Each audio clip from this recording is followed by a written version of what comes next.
여봐라, 내 노예 만들기는 어디 있느냐? 내 노예 만들기는 어디 있느냐 말이다. 네가 내 노예 만들기냐? 아니요. 내 만들기는 어디 있느냐? 전하, 만들기는 지금 똥이 마려워서 면서를 보고 있다 합니다. 그래서 지금 에세이를 빨리 시작해야 될 것 같은데. 그래? 그럼 지금 당장 에세이 발표를 시작하도록 하여라. 네. 하나, 둘, 셋. 안녕하세요. 7학년 귀요미 한지우와 9학년 윤승입니다. 네. 저희 이제부터 에세이 발표를 시작할 건데요. 첫 번째 순서로는 이제 인성님이 이제 나오셔서 에세이 발표를 시작하겠습니다. 네, 모두 열심히 집중하시기 바랍니다. 감사합니다. 안녕하세요. 네. 안녕하세요. 지금부터 2025 5학년 1학기 현찰 에세이 발표를 시작하겠습니다. 나는 처음엔 선배들이 무섭지 않을까? 선배 친구들과 잘 지낼 수 있을까라는 생각을 가지고 신앙학교에 들어오게 되었다. 그렇게 나는 점점 학교에 적응하고 친구들과 생활하면서 이게 맞나라는 생각이 사라지고 너무 잘 됐다라고 생각이 들었다. 왜냐하면 너무 복잡할 것 같은 학교인 줄 알았지만 신나는 학교는 너무 즐거운 학교였기 때문이다. 나는 신나는 학교에 들어오고 나서 목표가 하나 생겼다. 그 목표는 나도 선배들처럼 많은 사람들 앞에서 떨지 않고 발표하는 것이었다. 나는 선배들이 발표하는 모습을 보고 점점 용기를 얻었다. 그 용기를 통해 나는 많은 사람들 앞에서 그나마 발표를 잘할 수 있다고 생각한다. 나는 처음부터 발표를 잘하지는 않았다. 점점 하다 보니 어느 순간부터 발표를 잘 하게 되었다. 그 발표를 처음으로 떨지 않고 했을 때 무엇이든 용기 있게 도전해야 한다고 느꼈다. 생활관에서 나의 모습은 조금 잠을 많이 잔다. 룸메이트들과 같이 지내는 것은 너무 좋다. 저번에 감기가 걸려서 휠체어실에서 혼자 잔 적이 있었는데 룸메이트들이 없어서 너무 허전하고 심심했다. 나는 다음 학기에는 더 성장한 나의 모습을 보여주고 싶다. 지금까지 발표하면서 얻은 자신감을 바탕으로 더 많은 활동에 참여해보고 싶다. 예를 들어 프로젝트나 행사에 앞장서서 참여해보고 싶다. 그리고 생활관에서는 잠을 너무 많이 자지 않고 시간을 다 알차게 보내는 것이 목표다. 나는 목표를 이루기 위해 잠을 최대한 일찍 잘 것이다. 또 친구들과의 관계도 지금보다 더 깊게 만들어가고 싶다. 룸메이트들과 함께 지낸 시간이 정말 소중하다는 것을 알게 되었기에 앞으로는 더 많이 소통하고 함께하는 시간을 많이 만들고 싶다. 나에게 가장 기억에 남았던 수업이 있다. 바로 인간관계 수업이다. 왜냐하면 가장 많이 학교 밖으로 나가서 처음 한 수업이기 때문이다. 하지만 아쉬운 수업이기도 하다. 왜냐하면 과제가 너무 많기 때문이다. 나는 처음에는 과제하는 것을 엄청 힘들어했지만 나는 점점 학교에 적응하고 내가 성장하는 것을 느낄 수 있었다. 나는 선배들을 보고 본받고 싶은 점이 있다. 바로 과제 에세이 글쓰기를 자연스럽게 깔끔하고 정리하고 요약해서 완벽한 과제를 만들 수 있는 것을 본받고 싶다. 왜냐하면 나는 과제나 에세이를 쓸 때 부족한 점이 많은 것 같다고 매번 느낀다. 그래서 나도 완벽하다는 것을 느끼고 과제를 마무리해보고 싶다. 나는 꼭 나의 목표를 이뤄서 형들보다 더 일찍 일어날 것이다. 나는 2학기에는 더 성장했다는 것을 느끼고 싶다. 이상으로 나의 1학기 에세이를 마무리할 것이다.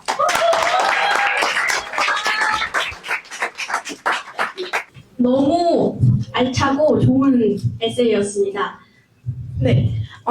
에세이를 들으면서 약간 뭔가를 도전하고 선배들을 본받고 싶은 마음이 정말로 잘 들어왔던 것 같은데요. 네, 다음 순서로는 이제 유예찬 님이 이제 나오셔서 다음 에세이 발표를 발표하겠습니다. 신난 학교에 입학하여 선배들과 떨어져 친구들과 바쁘게 지내며 학교 생활에 적응하다 보니 1년이 벌써 지났고 그렇게 나는 이제 선배가 되었다. 사실 방학이 끝나고 드디어 완공된 기숙사인 별빛 온심에 발을 디뎠을 때까지만 해도 선배가 되었다는 사실이 믿기지 않았다. 누군가를 따라다니며 배우고 챙김을 받던 학교 내 막둥이였는데 이제는 누군가의 본보기가 되어야 된다는 생각에 긴장감이 나를 감췄다. 집에서도 막내인 나는 7학년 후배들한테 좋은 선배가 될 수 있을까 걱정되는 마음으로 짐을 들고 배정배듯 배정받은 안드로메타 유닛 내 방으로 들어갔다. 방에는 이미 같은 방으로 배정받아 입실한 친학년 후배가 와 있었다. 당연히 처음 보는 얼굴이었고 서로 어색했지만 인사를 나누고 몇 마디를 주고받다 보니 말도 잘 통하고 유쾌한 성격이라서 괜찮은 친구 같다는 생각이 들었고 내 안에 있던 걱정과 긴장도 점점 풀어지기 시작했다.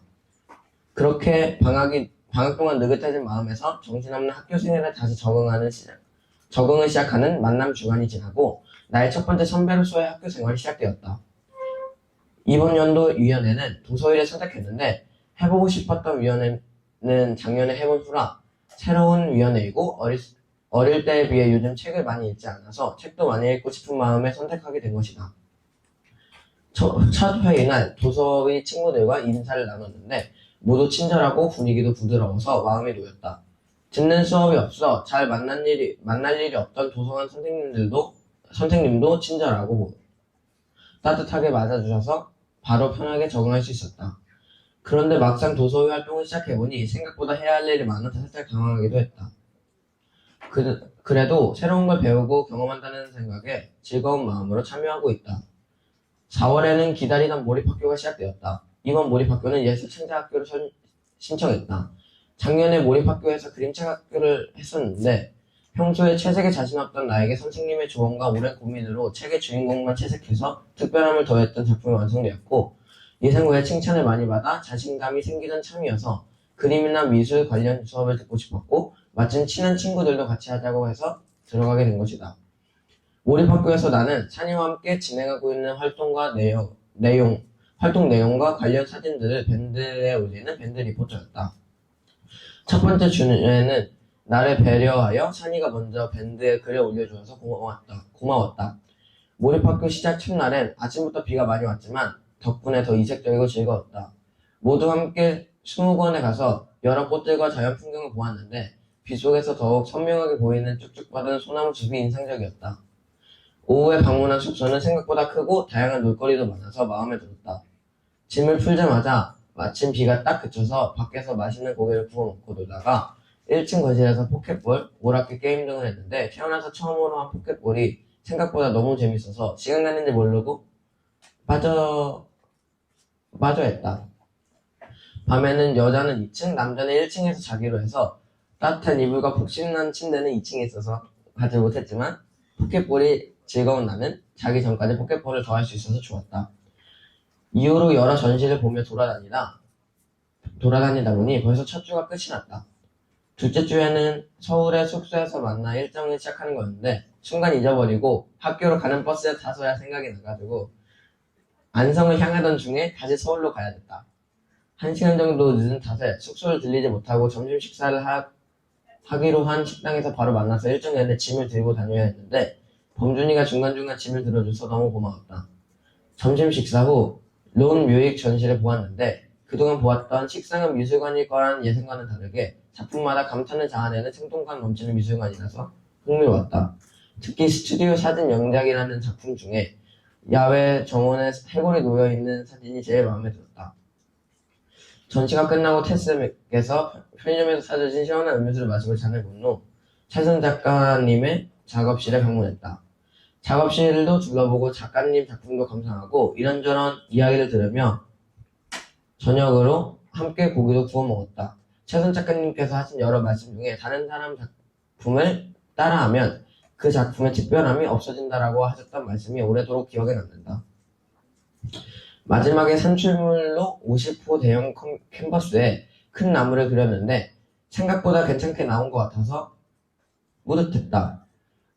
푸른 바탕에 언덕 위에 흰색 나무가 여러 종류의 새들과 함께 있는 작품인데 특히 캔버스에 물감과 물에 뿌려 흘러내리는 듯한 느낌을 준 것이 예술적 영감이 가미된 듯 보여 새롭게 시도해 본 것임에도 마음에 드는 작품이 되었다.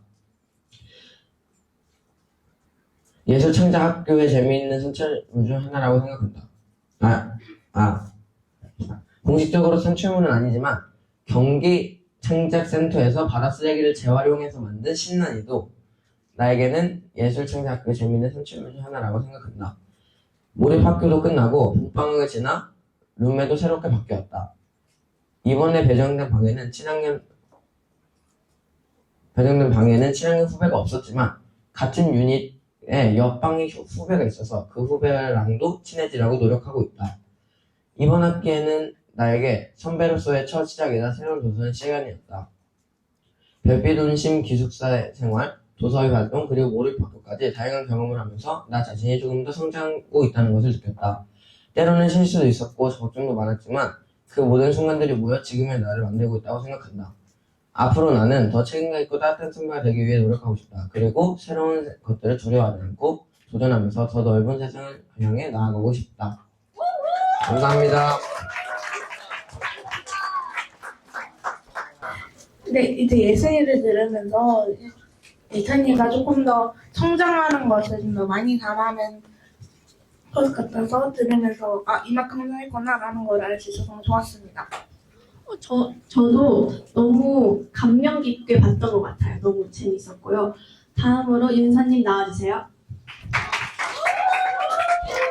성찰은 성장의 밑거름이다. 성장이란 내 안의 틀을 깨뜨릴 때 일어난다. 나와 연결된 많은 것을 성찰하다 보면 당시에는 흘려보낸 새로운 배움과 깨달음을 붙잡을 수 있게 된다. 신하는 학교는 정말 다양한 곳에서 배움이 일어난다. 수업 시간은 물론이고 친구와의 산책, 기숙사 생활, 공동체 회의, 심지어 밥을 먹다가도 일어난다. 이런 수많은 배움 속에서 살아가는 우리가 바로바로 그것을 소화하는 것은 매우 어려운 일이다. 그래서 우리는 성찰을 하며 지나간 배움들 속에서 진주를 찾는다. 이번 학기를 성찰하며 찾아낸 성장은 내가 나를 사랑하는 마음과 선택과 집중의 중요성을 느낀 것, 그리고 존중의 의미를 재정립한 것이다. 먼저 나는 드디어 내가 나를 사랑하게 된 것 같다. 작년에 나는 타인 중심적인 사람이었다. 사람들의 평가가 곧 나라고 생각했고, 내가 불안에 빠질 때면 나를 지지해주는 사람에게 가서 내가 얼마나 사랑받을 만한 존재인지 확인받아야 잠깐 그 불안에서 헤어나올 수 있었다. 내 마음과 머리엔 온통 자기 혐오와 비교로 가득해서 주변을 신경 쓰지 못했다.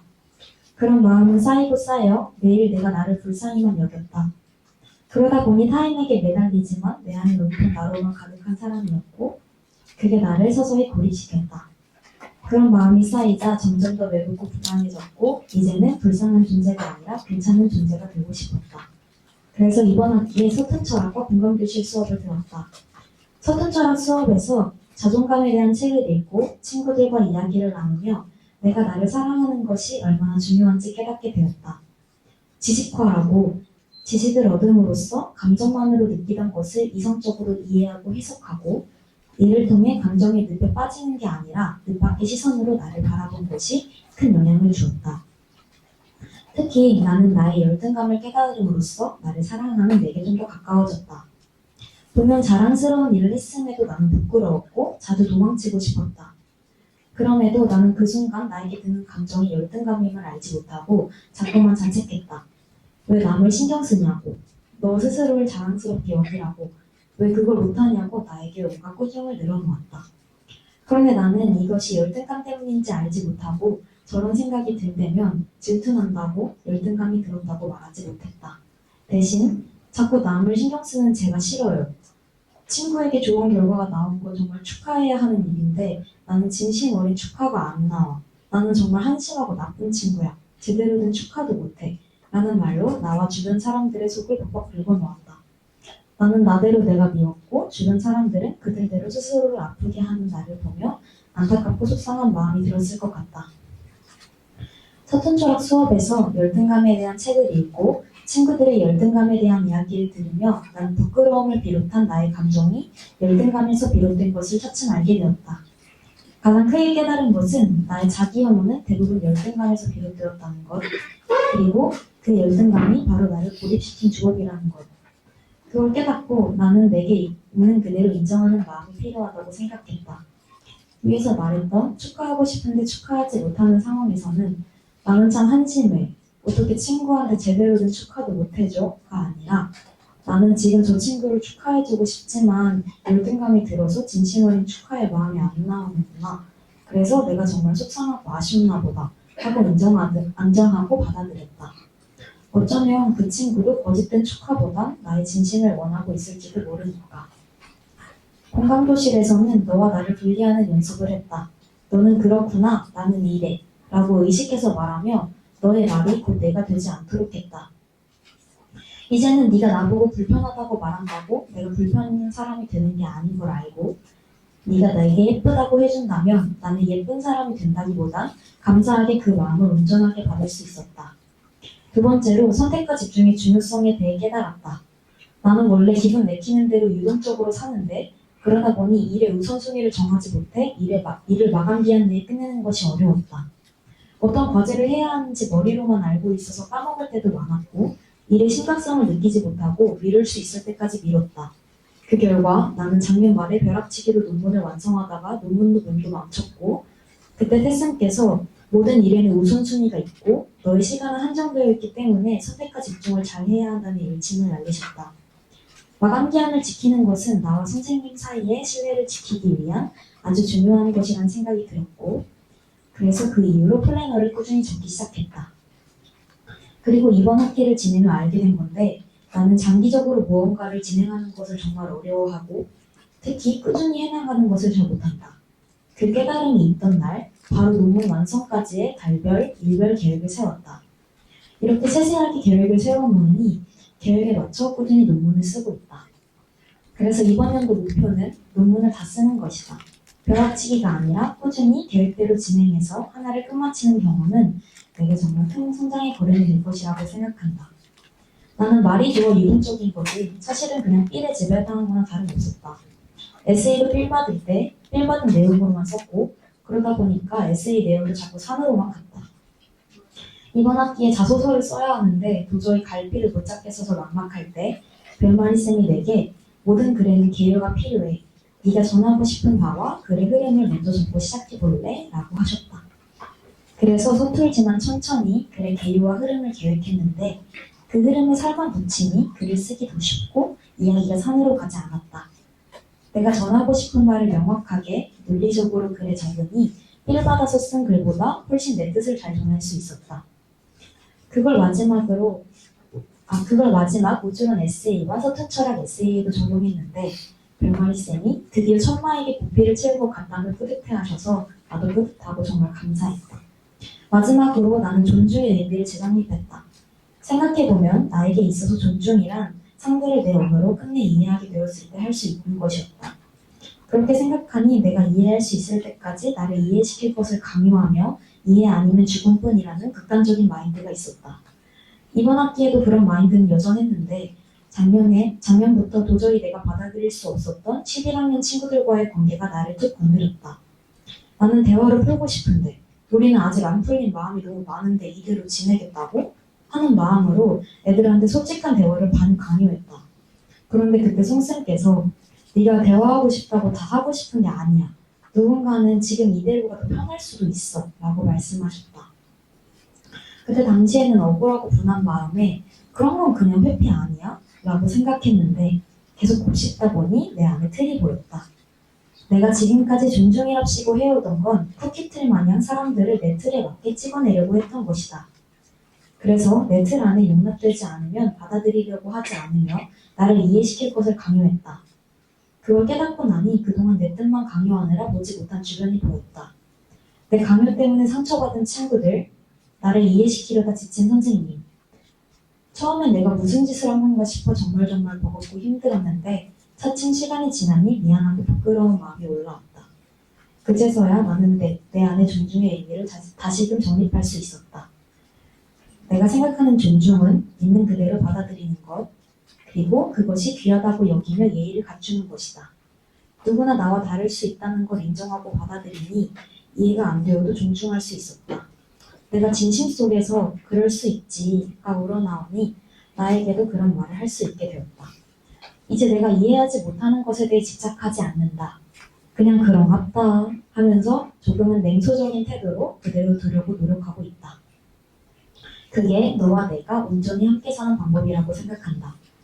이렇게 한 학기 동안 내가 느낀 성장에 대해 성찰했는데 에세이를 쓰며 성찰하다 보니 또 알게 된 것은 나는 내 안의 틀이 굉장히 강했다는 것이다. 그리고 그 틀은 강하지만 인정과 성장을 적극적으로 하려고 한다는 것, 내가 부족한 점을 인지하면 빠르게 인정하고 성장하는 모습이 참 대견하고 대단하다. 이렇게 이렇게 변화하고 성장을 거듭하는 나를 보면서 또 한 번 모두를 존중해야겠다는 생각이 든다. 이렇게 잘 변화하고 쑥쑥 크는 아이들을 절대 뇌트로는 담아낼 수 없기 때문이다. 성장은 나와 다르게 조용하고 성실하다. 남의 성장은 눈에 너무 잘 보이고 내 성장은 흐릿하다. 그러나 성찰을 하면 이 조용하고 성실한 녀석을 알아줄 수 있어서 너무 좋다. 나도 이 녀석의 반의 반만큼만 닮으면 좋으련만. 어찌됐든 나는 이번 학기에도 모래알과 같은 배움 속에서 성찰을 통해 여러 진주를 여러 찾아내었다. 감사합니다.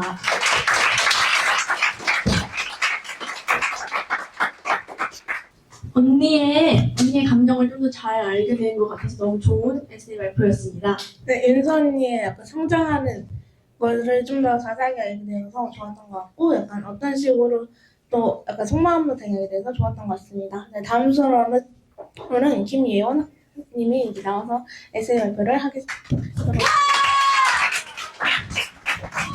아무렇지 않은 척 그게 내 하루였다. 벌써 1학기가 끝나갔다. 에세이를 써야 한다니 쓸 내용이 많이 없다.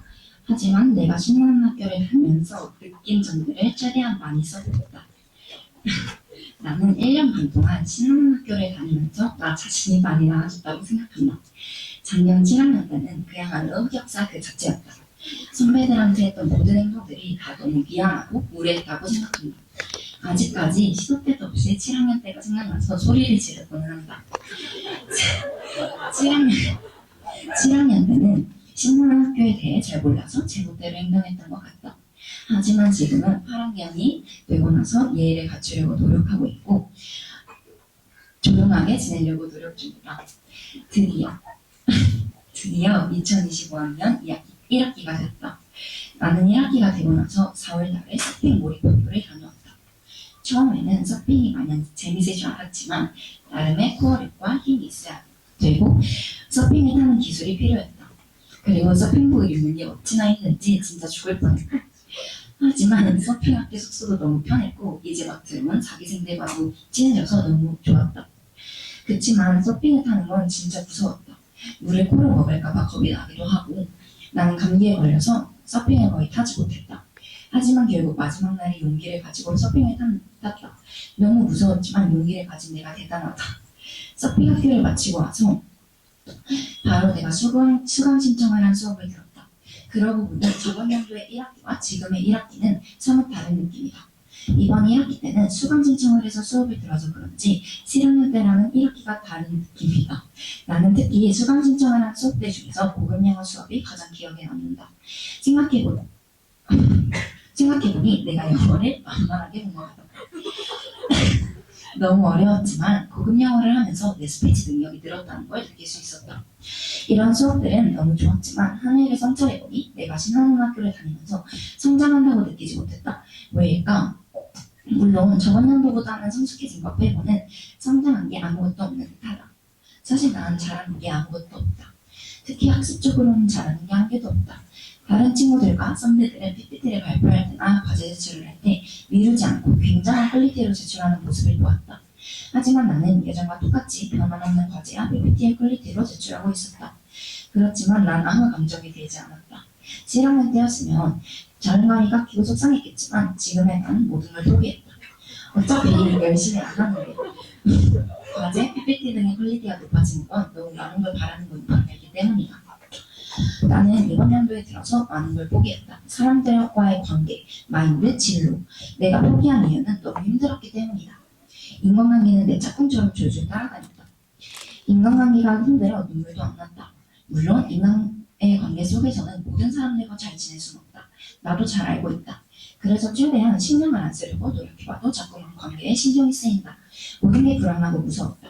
주말에도 편히 쉴 수 없었다. 한 번도 나를 생각해본 적이 없다. 나는 편안해지고 싶었다. 하지만 나는 주말에도 많은 사람들을 만나야 했다. 쉬고 싶어도 만나야 했다. 인간관계는 나를 상처 주고 괴롭게 했다. 하지만 항상 내 하루는 아무렇지 않은 척하는 게 내 하루였다.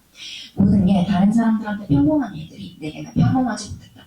항상 어디서든 마음을 놓을 수가 없었다. 가장 편안해야 할 집과 자기 전 잠들 때까지도 행복하길 바랬던 14살, 15살에 스트레스를 많이 받았다. 그래서 학교 탓을 해버렸고 세상을 탓했다. 모든 게 화나고 불평불만이었다. 학교도 잘 나오던 내가 어느 순간 학교를 자주 빠지게 되었다. 너무 힘들었다. 집에 있으면서 계속 핸드폰만 봤다. 원래 안 그랬었는데 왜 그렇게 망가졌을까? 원래 일요일마다 갔던 교회도 몇 달을 빠졌다. 그러면서 나는 점점 마인드도 바뀌게 됐다. 전보다 삐딱해지기도 하고 내가 이렇게 된 이유로는 학교 탓을 하기도 하고 가족들하고도 싸우고 삶의 의지도 안 가졌다. 내가 이렇게 된 이유로는 학교 탓을 하고 의지도 안 가졌다. 하지만 좋은 쪽으로는 인간관계에 집념하지 않으려고 했고 신경 쓰지 않으려고 했고 나를 재생각하려고 노력했다. 그리고 모든 사람들과 친해지려고 노력하지도 않았다. 언젠가는 다가와 주겠지라는 생각이 없었다. 이런 생각들을 하고 나니 이제 조금 나다워진 것 같기도 하다. 그리고 진짜로 나에게 다가와 주는 사람이 많이 있어서 고마웠다. 그리고 친하지 않은 사람들과는 친해지려는 억지스러운 행동보다는 그냥 말을 안 걸었다. 저번 주에는 김원희 언니가 나에게 하고 싶은 말이 있다고 하면서 너 괜찮냐고 힘들어 보인다고 물어봤다. 너무 감동이었다. 사실 이 학교를 다니면서 이번 연도에 나에게 뒤숭숭한 일들이 많이 있었다. 그래서 그런지 온유 언니가 물어봐 준 것에 대해 너무 고마웠고 나의 룸메들 중 지효 언니, 지유 언니, 가온 언니가 나를 많이 웃겨줘서 너무 고마웠고 많이 웃을 수 있어서 행복했다. 그 외에도 나에게 소중한 사람들 덕분에 좋은 추억을 남긴 것 같았다.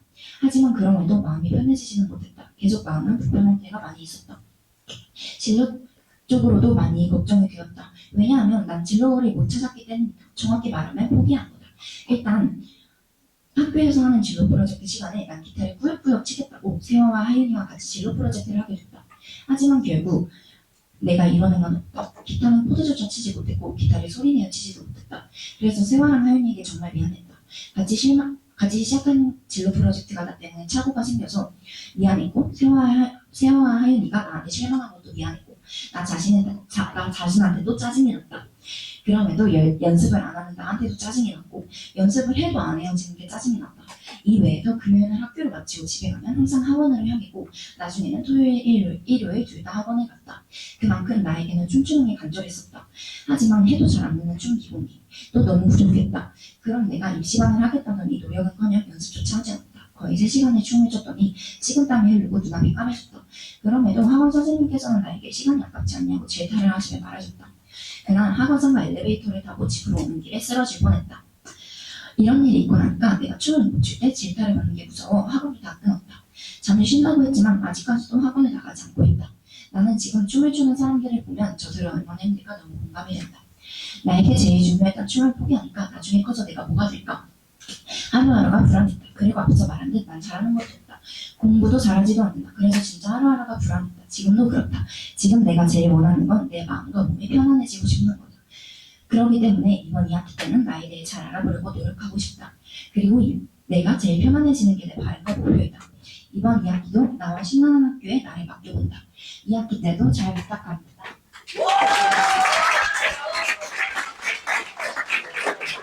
네. 언니의 진짜 감정을 알게 된 것 같아서 너무 좋은 에세이 발표였고요.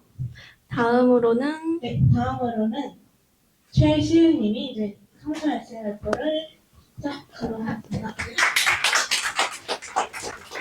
나는 이번에 신화학교에 처음 들어왔다. 기대하고 기대했던 신화학교에서 신화학교는 어떤 곳일까? 언니 오빠 친구들은 어떨까? 학교 생활은 어떨까 등 많은 생각을 하며 설레는 마음으로 이번 학기를 맞이했다. 나는 솔직히 신화학교가 엄청나게 힘들 줄 알았다. 그래서 마음 단단히 먹고 갔는데 생각보다 회의도 별로 없고 많이 힘들기는 했지만 내가 생각했던 것만큼 많이 안 힘들어서 다행이라고 생각하였다. 들어오기 전에는 학부모님들 말로는 애들이 1년 동안 엄청 많이 바뀌었다. 애들이 정말 신기한 듯 많은 얘기를 하셨는데 그래서 나는 진짜일까? 정말로 내가 1년 안에 많이 바뀔까라는 기대를 보고 다녀보니 1학기밖에 지나지 않았지만 작년의 나보다 지금의 나를 비교해보면 조금 바뀌었다는 사실을 깨달았다. 사실 똑같아 보일 수 있지만 내가 느끼기에는 2년보다는 확실히 달라졌다는 것을 느낄 수 있었다. 들어보니 내가 전에는 경험하지 못했던 것을 많이 경험해서 좋았다. 미루지 않는 것들 많은 것을 배워 좋았다. 그리고 많은 생각을 할 수 있었고 사람들과 친해지는 방법은 뭘까? 나는 어떻게 다가갈까 등 많은 생각을 할 수 있었다. 나의 목표는 모든 사람들과 친하게 지내는 것이었는데 생각보다 잘 이루어지지 않아서 많이 아쉬웠다. 친해진 사람이 10명밖에 안 되어 많이 아쉬웠던 것 같다. 결성을 못한 이유가 아무래도 다가가지 못하기도 했고 너무 사람들을 무사하는 것도 이유에 포함되어 있다고 생각한다. 나는 쉽게 친해질 줄 알고 1차 면접 때에도 나는 쉽게 친해질 수 있을 것 같다 라고 당당하게 말을 했는데 살짝 머쓱한 기분이다. 나는 친해지는 것을 어려워하는 사람이라는 것을 알게 되었다. 다음 학기에는 사람들을 피하기보다 다가가고 친해지기 위해 노력할 것이다. 나는 가장 기억에 남는 활동은 바투카다이다. 신학교 처음 와서 구경하고 배운 학기인데 처음 관람했을 때는 와 대박이다 저렇게 멋진 학기가 있구니 라고 생각하였다. 나는 마음을 잡고 저기에는 무조건 들어가야겠다라는 생각을 마음에 새기며 모집을 기다려야 하는 마음으로 기다렸다. 간절했던 바투카다에 들어가고 진짜 너무너무 재밌었다. 박자도 어렵고 막기도 무겁기도 하였지만 그래도 정말 좋았다. 친구들과 언니 오빠들을 따라잡기 위해 죽어야 연습하고 심지어 어떤 친구는 바투카타 리듬을 노트에 적는 것을 보고 진짜 우리들은 바투카타의 전신이구나 많이 놀랐던 것 같다. 바투카타에서 우리들끼리 모여서 바스켓트론도 하면서 연습하고 외우려고 열심히 노력했던 것 같다. 바투카타 친구들과 같이 많은 추억을 만들고 같이 배워서 기억에 가장 남는 활동인 것 같다. 그리고 가장 기억에 남는 수업은 바로 상가 철학이다. 난 상가 철학을 정말 좋아하는데 상가 철학이 나를 가장 많이 성장시킨 것 같다. 나에게 많은 질문을 던져도 내가 다양한 생각을 할 수 있었고 다른 사람들의 이야기도 들어볼 수 있는 질문을 던져도 내가 다양한 있어 좋았고 무엇보다 과제가 있다면 무조건 계획하고 제 시간 안에 완료해야 된다는 것을 배울 수 있었기 때문이다. 내가 저번 과제 때 너무나 어려운 주제를 가지고 쓰는 과제가 있었는데 미루고 미루다 결국 마지막 날에 난리도 아니고 너무 힘들었어서 이제는 과제가 있다면 미리미리 하고 미루지 않아야겠다고 생각하고 달라졌기 때문이다. 나는 철학에 대해 그리 관심 없는 사람이었는데 희생 덕분에 철학에 대해 배울 수 있었던 것 같다. 신나는 학교에서 다니면서 많은 것을 배우고 친구들과 함께 성장했다. 신나는 학교의 이야기를 맞이하면 성철 에세이를 마치도록 하겠습니다. 네, 너무 알차고 재미있는 그리고 감동적인 에세이였습니다. 네, 이 다음 소설은 문수빈 님이 나와서 말씀을 시작합니다.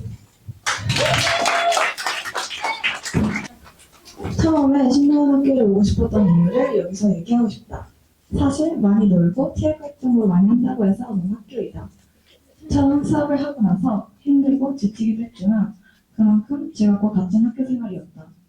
누군가는 이런 거 가지고 뭐가 즐겁냐고 할 수 있지만 나는 여러 사람들을 만나고 좋아하는 선배들도 많이 만나서 신나는 학교에서 많은 따뜻함을 느꼈다. 그래도 좋은 일들만 있었냐고 물어본다면 그건 아니라고 할 것이다. 힘든 일도 많았고 처음 해보는 일들도 많았다. 내가 떠올리는 힘들었던 일은 위원회 활동이다. 위원회에서 판서기를 하는데 내가 잘하는지 모르겠다.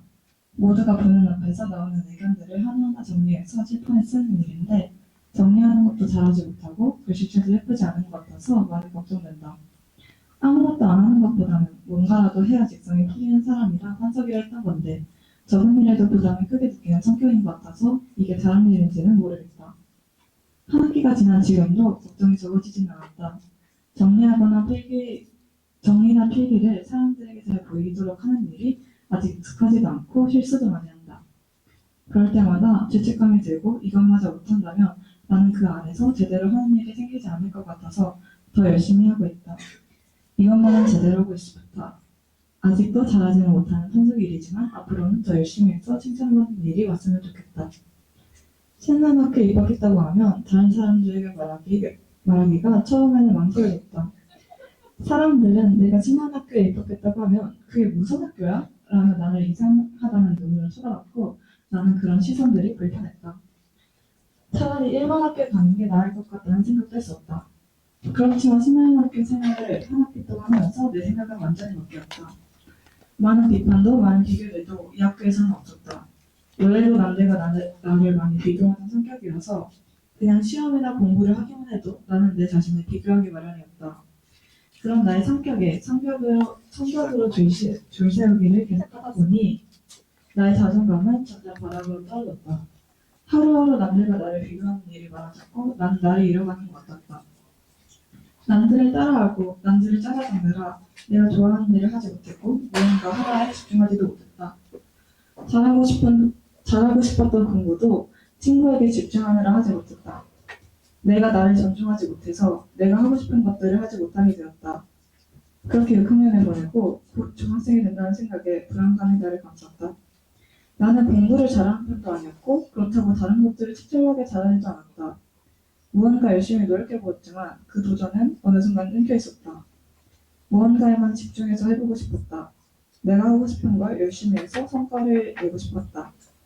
중학교 때도 좋은 대학, 좋은 직장을 가기 위해서 이 모든 순간을 공부로만 채운다는 것이 생각만 해도 너무 힘든 상황이었다. 그러다가 신나한학교라는 곳을 발견했다. 난 신나한학교에 대해 아는 것이 아무것도 없었고 그저 재밌는 곳, 내가 하고 싶은 것을 할 수 있는 곳이라고만 생각했다. 입학하기 위해 나를 표현하는 서류라는 것도 써보고 모르는 사람과 함께 대화해야 하는 면접이라는 것도 해봤다. 신기한 경험이었다. 신나한학교에 합격하고 정말 꿈만 같았다. 나는 언니 오빠들을 좋아한다. 그래서 신나한학교가 더 설레고 기대되었다. 잘 친해지지도 못하고 말도 잘 못 걸지만 요즘에는 먼저 말을 걸어보려고 하고 있다. 모두가 나와 친해질 수는 없겠지만 그래도 나의 소원은 모두와 친해지는 것이다. 이 소원을 이루기 위해서 인사를 종종 하고 있다. 모두가 다 인사를 잘 받아주지는 못하지만 다 너무 잘 받아줘서 너무 기뻤다. 선배가 인사를 먼저 해준 날에는 하루 종일 마음이 가볍고 따뜻하다. 뭔가 작은 빛이 내 안에서 켜진 느낌이 든다. 요즘도 많은 언니 오빠들이 먼저 말을 걸어주고 인사를 해주어서 요즘 따라 기분 나쁜 것도 잊어버리면서 살아가는 것 같다. 내가 신나한 학교에 다니면서 제일 인상 깊었던 기억은 바둑하다이다. 신나한 학교에서 처음으로 내가 정말 하고 싶은 것이었다. 합주해서 연주하는 걸 좋아했고 악기는 모두 배우고 싶다는 욕심이 있었다. 그래서 바둑하다를 꼭 해보고 싶었다. 솔직히 나의 생활에 바둑하다는 정말 많은 영향을 미쳤다. 매일매일 바둑하다 연습했고 친구들과 바둑하다에 대해서 계속 얘기를 했다. 바둑하다의 리듬만 들어도 너무 재밌었고 내가 실수를 해도 난 재능이 없어가 아니라 더 열심히 해서 실수하지 말아야지 하는 다짐이 떠올랐다. 내가 하고 싶은 것이라 포기가 아닌 연습을 택한 것이었다. 바둑하다를 하는 언니 오빠들을 보며 이런 게 존경인가 하는 생각을 했다. 바둑하다를 치는 모두가 멋있어 보였고 모두가 나의 롤모델이 되었다. 바둑하다를 열심히 해서 나도 누군가를 알려주고 싶었고 바둑하다에 대해서 깊은 지식이 쌓이기를 바랬다. 그렇게 되기 위해 매일 연습했다. 밖에서 연습하고 있을 때면 선배들이 와서 조그마한 칭찬을 건네고 가곤 했다. 그 칭찬이 나에게는 정말 고마워서 더 열심히 연습할 수 있는 나의 연료가 되었다. 칭찬을 받은 날에는 더 열심히 연습해야 했다. 드럼스틱을 들고 바둑하다 리듬을 칠 때는 정말 악기를 치는 것 같았다. 드럼스틱을 치고 있지만 악기를 치는 것만큼의 텐션이 올랐다. 악기를 칠 때면 나쁜 기억들은 다 날아가는 기분이다. 칠 때마다 새로운 느낌이 나를 맞이했다. 악기를 치면 칠수록 더 다양한 지식을 알고 싶어졌다. 오랜만에 심장이 말하는 걸 들은 느낌이었다. 이건 꼭 하고 싶다는 확신이 들었다. 앞으로도 더 열심히 해서 바둑하다 하면 내가 떠오르고 싶다. 이해했기 때는 더 알찬 생활을 보내고 싶다. 아직까지도 사람들의 눈치를 보느라 신나는 학교에서 내가 하고 싶은 것을 열심히 하지 못했다. 그래서 이야기가 된다면 내가 정말 하고 싶은 것을 더 몰입해서 실천하고 싶다. 내가 하고 싶은 것은 기타와 노래, 춤 같은 것들이다. 그 중에서도 학교에서는 기타를 집중적으로 배우고 싶다. 기타를 배워서 내가 치고 싶은 곡들을 더 완벽하게 칠 수 있게 됐으면 좋겠다. 나에게 도움을 준 친한 학교의 모든 언니, 오빠들과 선생님들에게 감사 인사를 전하며 나의 첫 번째 성취 에세이를 마무리하겠다. 감사합니다. 너무 공감되는 에세이였고요. 다음 순서로는 김종원님 에세이를 듣도록 하겠습니다. 감사합니다. 너무 짜증이 났다. 왠지 몰랐다. 신난 학교에서의 일주일을 보내고 집으로 돌아오는 길이었다. 집에 도착해서 바로 침대로 다이빙했다. 신난 학교에 입학한 후 적응하기 위해 나름 노력했고 신난 학교는 마음에 들었다. 신입생 생활을 한 지 2달 정도 지났을 때였다. 초등학교를 졸업하고 7학년, 다른 친구들은 중학교 1학년인데 나는 7학년이다. 낯선 동네와 낯선 학교, 낯선 배움, 그리고 집을 떠나 기숙사에서의 생활은 나를 긴장하게 하였지만 조금씩 익숙해지기 시작했던 걸까? 학교에서는 분명히 신났었는데 집에 오니 이상하게 피곤했다. 왠지 모를 짜증에 툴툴거리다 보니 잠이 들어버렸다. 한숨 자고 일어나 TV를 보다가 기안84가 여행하는 프로그램을 보게 되었다. 많은 곳에 여행한 기안84는 이번 여행에는 네팔의 차망고드라는 지역을 가게 되었다. 가는 길에 식당에서 우연하게 만난 네팔 형들의 직업은 셰르파였다. 셰르파는 험한 안내해주거나 짐을 먼 곳까지 옮겨다주는 일을 한다. 그 형들은 자기의 몸집보다 크고 무거운 짐을 머리에 이고 며칠 동안 산길을 올라간다. 차가 다닐 수 없는 길이 없고 말도 살 돈이 없어 머리에 무거운 짐을 이고 고개도 못 든 채로 며칠을 걷는다. 기안84는 네팔 형들을 도와 함께 가기로 했다. 이틀 동안 가는 길에 서로에 대해 알게 되었다. 셰르파 형들은 아직 10대이고 학교에 갈 나이지만 어려운 형편으로 학교를 그만두고 돈을 버는 일을 해야 했다. 무거운 짐을 서로 돌만지고 원임을 다해온 기안84는 안타까운 눈빛으로 셰르파 형들의 꿈에 대해 물어보았다. 형들은 수줍게 형편이 나아지면 학교로 돌아가 공부해 한국에 가고 싶다고 했다. 기분이 묘했다. 모두가 다 학교에 갈 수 있는 것은 아니다. 공부하고 싶거나 친구들과 학교에서 지내는 것이 누군가에겐 어려운 일이다. 모두에게 당연하게 주어진 시간은 아니다. 어린 나이에 학교에 가기 위해 일을 할 수밖에 없는 것은 그렇게 행복하진 않을 것 같다. 무거운 짐을 머리에 지고 땅만 보고 걷는 그 셰르파 형들은 언젠간 학교에서 공부할 수 있는 시간을 기다리며 오늘의 목적지를 향해 지금도 걷고 있다. 신난 학교에서는 난 즐겁고 행복하지만 솔직히 신나는 만큼 피곤하다. 일주일을 신난 학교에서의 시간은 분명히 신났었는데 주말엔 더 피곤하고 요상한 기분이 든다. 늘 집에 오면 긴장이 풀렸는지 마음에 있던 감정들이 폭발하기 시작했다. 이유 없이 예민해지고 짜증이 났다. 그런 나의 모습을 보고 아빠는 셰르파일래 아니면 신난 학교 다닐래라고 농담처럼 물었다. 난 당연히 웃으며 학교에 간다고 했다. 가만히 생각해보니 신난 학교에서의 생활은 힘든 일을 하는 것도 아니고 오히려 즐겁고 소중한 시간이다. 낯설었던 학교가 내 학교가 되어 조금씩 익숙해진다고 해서 당연하거나 가벼운 것은 아닌데 말이다. 적응하려고 많은 에너지를 써서인지 사춘기인지 마음이 오락가락했지만 한 학기를 보낸 지금은 조금 더 편안해지고 있는 것 같다. 학교에 가고 배우는 것에 예민할 필요는 없다.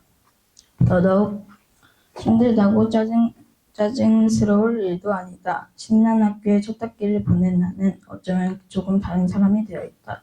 인간과 환경 수업에서는 여러 가지 활동을 하고 탐방을 갔고 활동할 때마다 일지를 썼다. 매번 쓰는 일지가 조금 힘들게 느껴졌다. 평소에 글쓰기가 어렵게 느껴졌던 나는 과제를 끝내면 뿌듯함이 느껴졌고 그런 감정이 쌓여가다 보니 더 열심히 해보고 싶어하는 나를 발견할 수 있었다.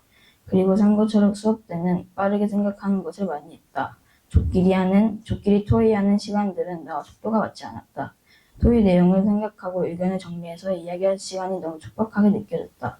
계속 토의하고 생각하다 보니 조금씩 내 머릿속이 정리되었다. 머릿속에서 나무가 자라난 느낌이었다. 계속 토의하고 또 학기 중에 몰입학교가 있었는데 나는 파쿠르를 선택했다. 유튜브로만 보던 파쿠르를 실제로 해본다면 좀 무서울 것 같았다. 하지만 파쿠르에서 필요한 가벼운 움직임부터 배우다 보니 쉽고 재밌었다. 선입견이 있거나 어려워 보여도 일단 도전해봐야 흥미를 찾을 수 있다는 것, 흥미가 생기면 꾸준히 해볼 수 있다는 것을 느꼈다. 모든 수업이 나에겐 새로웠다. 그중 가장 인상 깊었던 시간은 인간관계 수업이었다. 나는 평소에 친구들이랑 그저 잘 지내는 게 우선이라고 생각했지만 이 수업을 들으면서 사람들과 좋은 관계를 맺는 방법과 학교 생활을 하면서 갈등 상황을 적극적이지만 평화롭게 해결할 수 있는 방법들도 알게 되었다. 또 남의 마음을 이해하는 것보다 나의 마음이 왜 그런지 이해하는 것이 중요하다고 느꼈다. 내가 왜 화가 나는지, 내가 왜 기분이 안 좋은지를 생각 한번 안 하고 넘어간 적이 많았었는데 이제는 나의 감정을 잘 들여다보는 것이 친구들한테도 좋은 영향을 준다는 것을 느꼈다. 말할 때 상대방의 기분이 나쁘지 않게 전달할 수 있는 법도 배웠다. 예전에는 괜히 휘말리고 싸우게 될까봐 참고 조금 장난스럽게 넘기려고 했다면 지금은 조금 더 진지하고 차분하게 마음을 전달할 수 있다는 것을 알게 되었다. 인간관계 수업을 들으면서 사람들과 좋은 관계를 유지하려면 서로를 이해하려는 마음과 올바른 소통이 중요하다는 것을 느꼈다. 다른 사람들과 더 잘 지내기 위해 내가 먼저 바뀌고 노력해야 한다는 것. 신나는 학교 사람들은 모두 알고 있는 것 같다. 첫 학기 마음에 남는 것은 내가 신난학교에 잘 적응할 수 있게 도와준 형 누나들의 따뜻한 보살핌이다. 내가 어색하지 않게 먼저 말 걸어주고 내가 잘 모르는 신난학교의 과제나 활동들을 실파처럼 안내해줬다. 빈 시간일 때 각자 진지하게 자기 할 일을 하는 분위기도 좋았고 형들과 장난을 치고 누나들과 산책하며 고민을 틀어보는 시간도 따뜻했다. 하루가 가고 해가 지면 학교는 평안한 공원이 되어주고 학교 곳곳은 도란도란 이야기할 수 있는 일기장이 되었다. 기숙사의 밤은 매일매일 새롭고 재미있는 일이 생긴다. 함께 여행하고 돌아와 소란스러운 하루를 나눌 수 있는 수다방이고 신나는 내일을 함께 계획할 수 있는 설레이는 밤이다. 신나는 학교 형누나를 보며 나는 매일매일 배워가고 있다. 형누나 선생님들, 친구들과 첫 학기를 지내면 내가 가장 자주 생각한 것은 서로의 관계이다. 나 혼자 생활하는 것이 아니라 공동체 안에서 함께 생활하는 것이기 때문에 선생님, 친구, 형누나들과의 관계가 중요했다. 수업 시간에도 선생님들은 우리들과 좋은 관계를 위해 매일 애쓰시는 것 같고 기숙사에서도 밤새는 어색한 우리를 위해 형처럼 대해주셔서 늘 밝은 분위기를 만들어주셨다. 나의 말들과 행동이 고마웠다고 이야기해주어 진심으로 아껴주는 마음이 느껴지는 형누나들은 어려운 학교 생활에 멋진 안내자가 되어주었다. 뻘쭘해하던 나에게 웃어주고 먼저 연락도 해주어 진심으로 고맙다. 즐겁고 신난 길도 힘들고 험한 길도 서로에게 배려하는 셰르파가 되어주어 함께 간다면 내일도 모레도 행복하고 의미 있는 신나는 나의 학교가 될 것 같다. 너무 인상적이고 좋은 성찰 에세이였습니다. 네, 다음으로는 시연님이 나와서 발표용으로 에세이를 조금 많이 급하게 줄이느라고 조금 어색하게 느껴질 수도 있는데, 네, 잘 들어주세요. 네, 시작하겠습니다. 2025년 1학기 성찰 에세이 제목 신나는 학교 속 나, 너, 우리를 바라보며 에세이를 시작하며 항상 멋진 에세이를 쓰겠다고 학기 초부터 다짐하고선 제출 기간이 지나서야 나는 에세이를 쓰기 시작한다. 누가 봐도 이건 잘 썼다고 생각하는 에세이, 그런 에세이를 쓰고 싶었다. 하지만 항상 시간을 쫓겨 한 학기 동안 있었던 일을 주구장창 털어놓는 에세이를 쓰게 된다. 아쉽더라도 그게 내 에세이라 인정하고 나는 또다시 벌써 신나는 학교 4년차가 되었다. 한 학기가 흘러 많은 것을 배우며 깨달았다는 말로 에세이를 시작한다.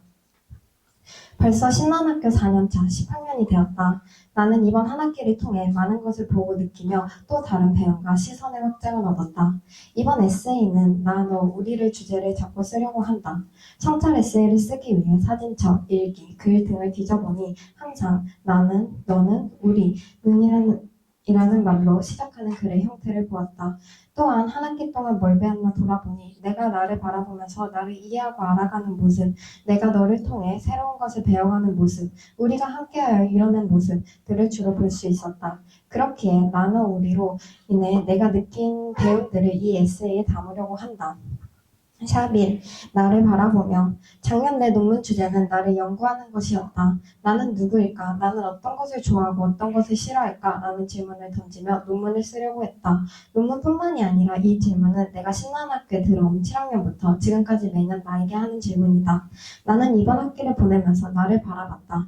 1학기에 나의 모습은 새로운 것에 대한 배움을 얻지는 못했던 것 같다. 하지만 나의 힘든 모습에 집중해서 바라봤다. 그래서 나를 바라보며 파트에는 이번 한 학기 동안 나의 힘듦에 대해 적어보려고 한다.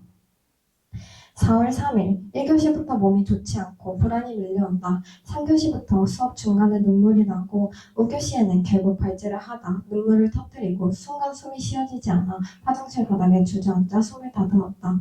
나는 이번 학기 4월 때부터 또다시 번아웃이 시작되었다.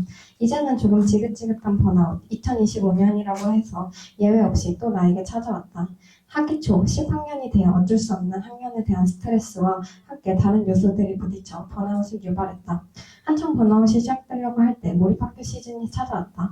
신기한 게도 공주에 가 몰입학교를 할 때는 좋은 사람들을 만나며 평화롭게 배우고 10학년 친구들과 언제 안 좋았는 듯이 웃는 게 다였다. 하지만 진짜 번아웃은 몰입학교 이후부터 시작됐다. 번아웃의 사전적 의미로는 쌓인 스트레스를 해결하지 못하여 심리적, 생리적 지친 상태를 말한다. 수업 시간이든 반가운 시간이든 혼자 울고 숨 막히고 피부가 안 좋아지고 계속 피로한 상태, 한동안 번아웃 때 나의 상태였다. 왜 그러지? 뭐 때문에 이렇게 힘들까 고민해보니 큰 이유는 네 가지였다. 첫 번째, 기초학력은 시간이 없어서 생각하겠습니다. 두 번째, 해야 할 일 맡겨진 역할. 스스로 객관적으로 봤을 때 이번 학기에 나의 일이 그리 많다고 생각하지 않는다. 그냥 내가 이번 학기에 감당을 못하는 일이 양일 뿐. 학년이 올라갈수록 어떠한 일을 처리하는 역량이 커질 줄만 알았다. 하지만 커지기는커녕 멘탈과 체력은 약해지고 일을 처리하는 속도는 느려지기만 했다. 나라는 사람의 체질과 성향이 막 놀고만 있지는 못하는 성격이라 흔히 말해 그냥 피곤하게 사는 사람이라 7학년 때부터 몸을 함부로 대하게 했다. 하지만 이번 학기는 정말 논문만 써야지 라는 생각으로 여유롭게 시간표를 짰다. 욕심부리지 않고 내가 할 수 있는 선에서 활동했다. 그렇게 줄인 게 논문, 학년활동, 비키스토리, 문화의 대변인, 유엔아이 토론대회 이렇게 5개 했다. 그렇게 학기 초에는 정말 여유롭게 학교 생활을 했다. 하지만 학기 중반으로 갈수록 변수가 생겼다. 학년 활동은 시간이 지날수록 우리 애들이라 그런지 할 일이 기하급수적으로 늘어났다. 문화일 또한 안건이 약 8개를 동시에 진행하는 상황이었고 나는 총괄인 대변인이었다. 또한 UNI는 일주일에 한 번만 시간을 내면 하면 되겠지 생각했는데 나의 욕심으로 너무나도 큰 주제를 잡아버려 일주일에 다 써도 부족했다. 그렇게 해야 할 일은 많아졌고 책임져야 할 역할도 많아졌다. 전부 다 한 달 이상의 지속성을 가지고 있었다. 그래도 열심히 포기하지 않고 최고의 결과를 도출하기 위해 노력했다. 하지만 상황이 지속될수록 심리적, 체력적 한계를 느꼈다. 이러한 한계를 정신력으로만 붙잡고 있자니 진짜 미쳐버리는 줄만 알았다. 결국 멘탈은 차근차근 하나씩 막아버렸고 매주 금요일마다 논문 지도쌤인 봄쌤을 고개를 당당하게 들지 못한 채 만났고 학년에서의 나의 열정은 식어갔다. 유엔아에는 점점 같은 팀원이었던 지성아빠에게 몰렸고 수업 발제와 과제는 시간에 쫓겼다. 문화회의 때도 멘탈이 자주 나갔다. 오지랖위원회 친구들이 잡아주지 않았더라면 주저앉았을 것이다. 결국 일이 많아지고 에너지는 떨어져 주어진 일을 수행하는 데 어려움이 찾아왔다. 하루만 다 할 일을 며칠을 붙잡고 있으며 미안해, 죄송합니다, 조금만 미뤄도 될까요를 입에 달고 살았다. 너무나도 답답했다. 분명 못할 일이 아닌데 차근차근 멘탈만 잡으면 다 할 수 있는 일인데도 왜 못하고 있는 거지? 스스로 답답하고 또다시 자책으로 이어졌다. 누구도 나를 부정한 적이 없는 나는 이제 잘할 것도 없는 사람이라면 능력을 부정하려고 들었다. 힘들어서 눈물이라도 흘리고 싶었지만 눈물은 너무 많이 흘려 말라갔고 멘탈은 나가고 과제의 상황은 붕뜨는 일상을 보냈다. 세 번째 건너뛰고 네 번째 악순환. 다른 것도 힘들었지만 내가 가장 힘들었던 건 악순환이었다. 나의 에세이를 보면 알겠지만 매 학기 비슷한 시기, 비슷한 이유로 힘들어하는 것을 알 수 있다. 당연히 1년에 3분의 2가 학교에서 보내며 노출되는 것이 비슷하니 그럴 수 있다고 해도 이번 학기엔 이 악순환이 정말 힘들었다. 나는 나의 힘듦을 주로 주변 친구들 또는 선생님에게 털어놓으며 쌓인 덩어리를 하나씩 풀어간다. 하지만 이것도 한두 번이지 같은 주제로 같은 방법을 활용하여 덩어리를 풀어나가다 보면 푸는 입장인 내가 말하면서 눈치가 보이고 약간 스스로 지긋지긋했다. 풀어주는 입장인 사람이 되어보지는 못해 지겨운지는 모르겠는데 달갑지 않을 것처럼 나는 느껴진다. 여러 번 겪어본 만큼 해결 방안을 모르지 않는다. 하지만 실천한 여건과 여유가 안 될 뿐이지. 유일하게 이 번아웃을 끝내기 위한 것은 일을 다 끝내면 된다. 참 말은 쉬우면서 현실은 아주 어렵다. 그래서 그런가 이 시기가 반복되는 지금의 상황이 고착되어 반복되는 게 일주일이 한 달이 되고 한 달이 몇 달이 되었을 때 멘탈이 나갔다. 그러다 보니 전보다 더 삼켰다. 이 반복을 말해봤자 같은 상황만 반복되기에 또 다시 어려움을 가지고 갔다. 이 네 가지가 이번 학기에 나를 힘들게 했던 것 같다. 지금도 많은 분량의 이야기를 풀긴 했지만 이런 일들을 겪으면서 했던 생각을 몇 가지만 더 풀어보려고 한다. 누군가의 힘듦을 무시할 정도로 힘들었다. 누군가를 무시할 정도의 힘듦은 아니었다. 숨쉬기 버거울 정도로 눈물이 날 정도로 힘들었다. 더 오버하는 거다. 누군가를 미워할 만큼 탓할 만큼 힘들었다. 그 정도는 아니다. 핑계를 찾고 싶은 거다. 몸에 이상이 하나씩 생기는 것 같다. 걱정할 정도, 받을 정도는 아니다. 오른쪽이 현상, 왼쪽이 스스로에게 대한 답변이었다. 힘이 들었던 만큼 그 정도는 나에게 중요했다. 단순히 힘들기만 하면 안 됐다. 힘듦에는 이유가 필요했다. 그 이유는 힘듦을 가지고 거만한 사람이 되고 싶지 않았다. 힘듦을 가지고 동정을 사고 싶지 않았다. 나보다 시간 없고 과제 양이 많고 어려움을 겪는 사람은 많다. 그렇기에 사소한 것에 많은 힘듦을 나에게 가져오기 싫었다. 그러다 보니 나 힘들 필요가 없는데 왜 힘들지? 라는 말을 스스로에게 했고 그 말은 더 답답하고 힘들어진 것 같다. 이렇게 여러 생각을 하며 힘들어하다가 결국 팡 터져버렸다. 기숙사 신발장 옆에서 계속 울었고 진덕이와 가람이 그리고 자두쌤이 옆을 지켜주셨다. 진덕이와 가람이가 안아줄 때 정말 따뜻했다. 동갑이 친구라는 따뜻함과 왠지 모르게 나도 인정하려고 들지 않은 힘듦을 인정받는 것 같다. 위로가 되었다. 어쩌면 그냥 너 힘들어 할 수 있어 라는 말이 필요했던 것 같기도 하다. 하지만 위로를 받아도 실질적으로 해결되는 건 없으니 조금 쓸쓸했는데 자두쌤이 이렇게 뱉어도 뭔가 좀 안 풀리지. 결국 다 해야 끝나는 거야 라는 말을 듣고 그래 다시 해보면 정말 버티자 생각을 했고 좀 위안이 되었다. 그 뒤로는 몇 번이고 멘탈이 나갔다. 그래도 옆에 사람들에게 의지하며 차근차근 했다. 뭐 만족스럽진 않았다. 꾸역꾸역 버티면서 하니까 제대로 할 일은 없고 어떤 일이든 최소한으로 끝낸다는 의미를 두고 했기에 스스로가 만족스럽지는 못해도 그래도 그렇게라도 해서 끝내니 편안했다. 그러면서 생각의 전환이 이뤄지며 버거웠던 수업도 일상도 편안해지기 시작했다. 어차피 힘들어 할 거면 부족한 걸 인정해버리고 이제라도 채우자. 어려운 일이 있어도 그게 무한으로 가는 건 아니니 끝이 있다는 걸 알자. 관계도 어렵지만 솔직해지면서 풀어가고 내가 너무 에너지가 많이 쓰이는 건 깔끔하게 포기하고 따뜻한 사람들에게 집중하자. 정말 웃기지만 이 일을 끝내니 생각 정리가 끝나니 언제 그랬냐는데 힘든 것이 사라졌다. 그 뒤로는 여유롭게 학교 생활을 하나 했더니 아직 논문과 학년 활동이 1년짜리라는 걸 잊고 있었다. 그래서 또 엑셀을 밟으며 논문과 학년 활동을 했다. 잠도 안 자고 몸을 혹사시키니 스트레스성 이완과 함께 왔지만 끝날 것을 알기에 이로 인해 없는 배움이 있기에 힘들더라도 주변 사람이 있기에 버티며 전보다 큰 힘듦 없이 한 학기를 마무리했다. 한 학기의 힘듦을 돌아보니 참 많은 일이 있었던 것 같다. 사람은 행복한 일보다 힘든 일이 기억에 더 오래 남는다고. 이 에세이를 보면 그게 진짜인가 보다. 나는 한 학기 동안 위와 같은 힘듦을 겪었다. 이 힘듦으로 인해 얻는 것은 나는 뭐 때문에 비슷한 시기에 자꾸만 힘들어하는가 그리고 그 시기에 나를 버티게 해준 것은 무엇인가에 대한 질문을 얻을 수 있었던 것 같다. 나에겐 이미 제출 일자가 지나버려 성찰 시간이 길진 않았지만 이 질문을 바탕으로 나를 한 번 더 알아보게 되었다. 이 정도에서 나를 바라보면을 마치려고 한다. 샤위, 너를 바라보면 신나는 학교를 떠나지 못하는 가장 큰 이유 중 하나는 사람이다. 세상에 좋은 사람은 참 많다. 하지만 좋은 사람이 될 수 있는 곳, 만날 수 있는 곳은 별로 없는 것 같다. 그리고 내가 한 학기를 보내며 따뜻했던 순간과 사람들로 인해 감동받았던 순간이 정말 많았다. 신나는 학교에 왔기에 만날 수 있었던 외부 사람들, 내가 신나는 학교 사람이었기에 학교 안에서 내가 받는 것들은 정말 과분하게 고마웠고 나를 버티게 해줬다. 그래서 에세이를 통해 전달하고 싶었다. 너 덕분에 버틸 수 있었다고, 너 덕분에 행복했다고. 본 에세이는 누군가에게 고마웠던 순간과 감동이었던 순간을 적었다. 하지만 시간상 이야기하지 못하는 것이 너무 아쉽다. 하지만 직접 가서 전하면 되기에 받은 만큼 그 사람들에게 베풀면 되기에 후회되지 않는 것 같다. 샵3. 우리를 바라보며 10학년. 나한테 우리 하면 제일 먼저 생각나는 것은 10학년, 우리 학년이다. 나는 우리 학년을 정말로 애정한다. 친구들 한 명 한 명 보면서도 전체를 보면서도 마음이 따뜻해지곤 한다. 그렇게 미워하고 계속 생각한다. 학기 초반에 10학년으로서 과거의 상처로 많이 힘들었다. 하지만 우리였기에 친구들의 도움을 받아 이겨낼 수 있었다. 나는 이번 10학년으로 갈등과 공동체를 배웠고 동갑 친구에 대해 제대로 느낄 수 있었다. 또한 내가 깨달은 한 가지를 이야기해보자면 함께한다고 하나의 색을 가지고 가야 하는 것이 아니라 각각의 다른 색을 가지고 우리의 조화를 이뤄내는 것.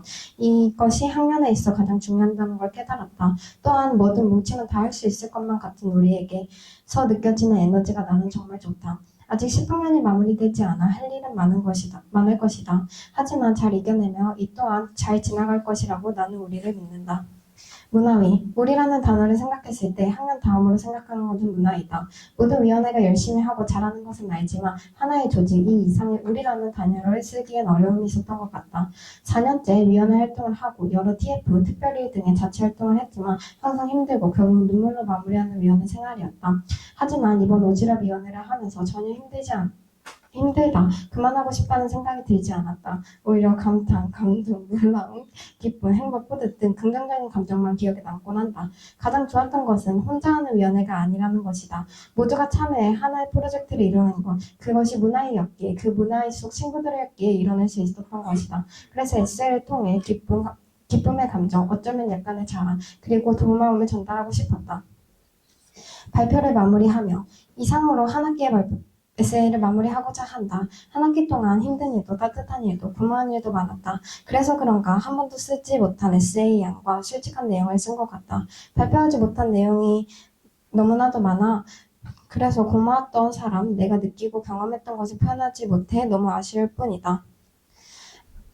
한 학기 동안 모두에게 정말 고마웠다고, 덕분에 따뜻했고 많이 배웠다고 한 번쯤 전하고 싶다. 이상으로 에세이 발표를 마친다.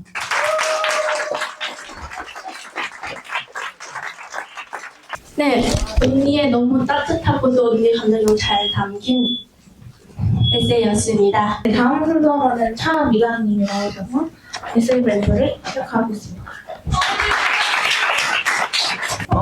2025년도 성찰 에세이 찬이강. 어느새 신난학교에 온 지 1년이라는 시간이 지났다. 그동안 나에게는 많은 변화가 찾아왔다. 우선 어울림이었던 나는 이제 한올림이 되었고, 처음엔 적응이 되지 않았다. 내가 8학년이 됐다고? 그 짧게만 느껴지는 시간 동안 벌써 한 살을 먹었다니.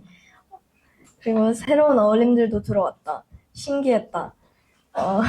초등학교를 졸업한 지 얼마 되지도 않는 애들을 보니 너무 어려 보이기도 하고, 그리고 작년에 나도 똑같은 입장이었다는 것이 믿기지 않았다. 아, 나도 저땐 저랬지 라면서 얘기할 날이 올 줄은 몰랐으니. 처음으로 샵배움 교과도 접해봤다. 내가 수강 신청은 잘할 수 있을까? 그리고 작년에는 일요일 지혜와 자립을 제외한 거의 모든 과목을 어울림과 함께 했기 때문에 새로운 선배들, 선생님들과 함께 수업을 듣는 건 처음인데 어색하고 떨리지 않을까 등 걱정되는 면이 많았지만 생각보다 수업에 적응도 빨리 되고 무엇보다 내가 듣고 싶었던 혹은 필요하다고 느낀 수업을 직접 수강해서 듣는 이 샵배움 수업이 매우 마음에 들었다. 이번 학기에는 내가 가장 자신이 없는 분야인 과목들을 열심히 해보고자 영어 수업을 2개나 듣고 거기다가 독일어 수업도 들었다. 분명 수업을 듣기 전에는 그냥 단순히 이번 학기에는 이 약물고 영어를 열심히 해보자, 이제 ABCD라도 떼야지 하는 마음으로 무작정 들어왔다. 하지만 생각보다 힘들었다. 그렇지만 이제 새로운 것도 배울 수 있었고 또 재밌게 영어를 배울 수 있어서 좋았다. 그리고 인상 깊은 수업이 있었다. 세계사 수업도 많이 흥미롭게 들었는데 세계사를 배우고 그걸 바탕으로 이제 짝 설명도 하면서 내용을 익히거나 논술이나 토의를 하면서 역사를 깊이 이해할 수 있는 수업이었다. 역사 분야에서도 약한 나였기에 세계사를 들어야겠다고 생각했는데 생각보다 한 학기 동안 많은 걸 배우게 되어서 너무 만족스럽고 좋았다. 이번 학기 목요일 7, 8교시에는 클라이밍 수업을 들었다. 목요일은 일주일을 마무리하는 날이기도 한데 그렇게 모든 수업을 끝내고 클라이밍 수업을 마지막으로 들으러 매주 갈 때면 기분이 좋아지곤 했다. 우선 차를 타고 밖으로 외출하는 것도 좋고 클라이밍을 할 때면 다른 잡생각은 거의 나지 않아서 좋았다. 그리고 대한교육 토파보기라는 수업도 있었는데 이 수업에서는 대한교육에 대한 책을 읽고 발제도 하면서 대한교육에 대한 이야기들을 알 수 있는 기회가 되어서 좋았다. 평소 내가 대한교육을 받으며 대한학교에 다니고 있지만 대한학교와 일반 학교의 차이가 뭔지 그리고 대한학교의 구체적인 의미는 뭔지 등 평소 궁금했고 잘 모르는 사실이 많았다. 그래서 대한교육 수업을 들었고 이 수업에서도 생각보다 많은 걸 배워서 놀라웠고 좋았다. 물론 수업에서 들었던 내용이 다 머릿속에 들어오진 않았지만 열심히 수업을 듣고 정리하다 보니 시간이 금방 갔던 것 같다. 그렇게 나의 첫 시험 수업 수강은 생각보다 엄청 흥미롭고 새롭고 즐거웠던 것 같다. 또 8학년이 되면 모두가 하게 되는 그 진로 프로젝트도 하고 있다. 진로 프로젝트는 내가 하고 싶은 거 그리고 새롭게 해보고 싶은 분야들을 도전해볼 수 있다. 그래서 처음엔 무슨 주제로 하지? 한 일주일 동안 고민했던 것 같다. 그렇게 고민 끝에 내 진로 프로젝트 주제는 요리로 결정을 했다. 정확한 주제는 쉽고 맛있는 요리를 해서 사람들에게 동기부여 주기였다. 솔직히는 가장 자신이 없는 주제이기도 했는데 오히려 이번 프로젝트를 통해서 나 스스로에게 뿐만 아니라 다른 사람들에게도 생활 요리를 어떻게 쉽게 할 수 있다 라는 말을 전해줄 수 있었던 것 같아서 좋았다. 그렇게 진로 프로젝트도 끝나가니 1학기가 거의 마무리되고 있다는 것이 이제야 실감나기 시작했다. 이번 한 학기를 돌아보자면 전체적으로 새로웠던 것 같다. 작년과는 다른 생활관, 그리고 새로 들어온 사기들, 새로운 셰프형 수업까지 수업은 작년보다는 과제가 좀씩 더 있었지만 그만큼 다 만족스러웠던 것 같다. 한 학기 동안 많은 일들이 있었고 그만큼 더 성장할 수 있었던 것 같다. 또 이번 학기에는 평소 잠이 많아지고 해야 하는 과제도 많이 있었는데 해야 할 때마다 미루게 되다 보니까 결국 매일 밤마다 노트북 앞에 앉아 있었어야 했다. 그러다 보니 수업 시간도 줄어들 수밖에 없게 돼버리고 매일 낮에 학교에서는 졸리고 밤에는 과제를 하느라 너무 피곤했다. 게다가 과제가 없는 일주일 정도 동안은 왠지 모르게 홀가분하고 행복했다. 그래서 다음 학기엔 꼭 고쳐야 하는 점이 있다면 일주일 정도 동안은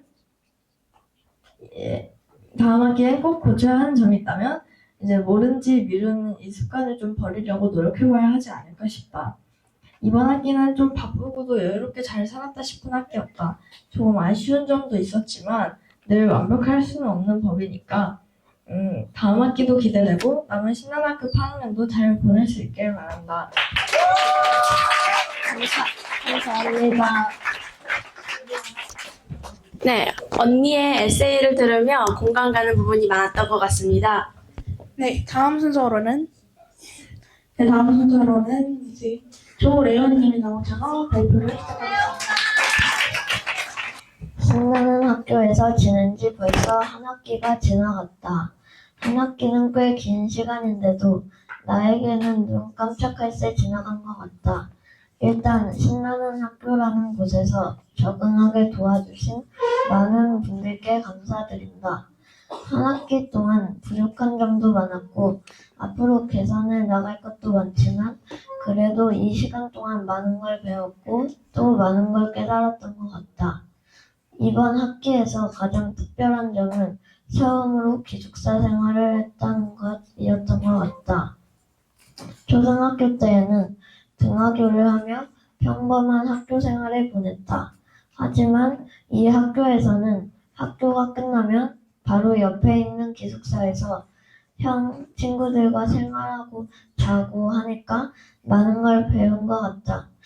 일단은 부모님도 없고 내가 스스로 모든 걸 해야 되니까 뭔가 혼자 해내는 힘이 많이 성장한 것 같다. 물론 잔소리를 안 해서 좋지만 내 마음대로 행동하면 내 몸과 마음에 큰 문제가 생길 위험이 커진다. 기숙사에 처음 들어갔을 때 좀 낯설었는데 이제는 나를 반겨주는 제2의 집이 됐다. 하지만 기숙사라는 것은 일정 기간 동안 떨어져 목소리만 듣고 지내는 거라서 부모님도 처음엔 기숙사 때문에 많이 고민하셨던 것 같다. 이제 학교 얘기를 해보겠다. 한 학기 동안 내가 들은 수업은 민주시민교육, 세상의 언어, 인간관계, 삶과 철학, 음악, 인간과 환경, 논리의 언어, 체육, 배움의 지도 등이 있었다. 또 위원회 활동, 공동체회의 시간, 학생 시간도 가졌었다. 이 수업들이 모두 뜻깊고 좋았다. 인상 깊었던 수업은 삶과 철학인데 새로운 신입생과 밑학생, 선생님들과 텔쌤이 같이 수업을 한다는 게 신기했고 수업 내용도 너무 인상 깊었다. 철학을 지금 우리의 삶과 연계시켜서 수업을 했는데 머리에 너무 쏙쏙 들어왔다. 거기다 중간중간 영상까지 보여줘서 분위기가 전환되었다. 텔쌤은 너무 대단하신 교장 선생님인 것 같다. 특히 세월호 기념관에 다녀와서 세월호 사건에 대해 더욱 뜻깊게 생각하게 됐고 또 이 사건과 연관지은 메멘토 모리 등의 철학적인 용어들을 배워서 내 인생에 도움이 많이 됐던 것 같다. 그 밖에도 모두끼리 하는 생각 나누기도 재미있었다. 내 처음 위원회는 건강생활위원회다. 들어가게 된 계기는 들어가고 싶은데 탈락하고 그나마 나은 권생위에 들어왔다. 권생위에서 진행하는 대표적인 행사는 도찐화인데 참가자가 아닌 진행위원으로서 경기를 진행하고 또 원활하게 진행되기 위해 돕는 일을 하면서 내가 맡은 일에 대한 책임감이 더 상승한 것 같다. 내가 잡은 목표를 달성한 것 같아서 뿌듯했다. 하지만 돌봄으로서 맡은 일을 잘 못하기도 했는데 그 일 때문에 피해를 본 사람들에게 사과를 전하고 싶다. 나에게 강렬하게 남은 기억이 또 하나 있는데 바로 몰입학교다.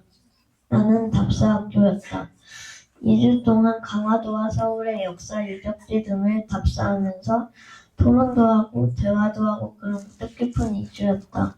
담당 선생님은 달파쌤, 해피쌤이었고 같이 간 사람들은 민서, 세화영, 유주 누나, 은호영, 서영 누나, 채민 누나였다. 모두 2주 동안 즐거운 시간을 보냈고 단순한 역사적 지식을 넘어 내 삶을 되돌아보는 좋은 계기였던 것 같다.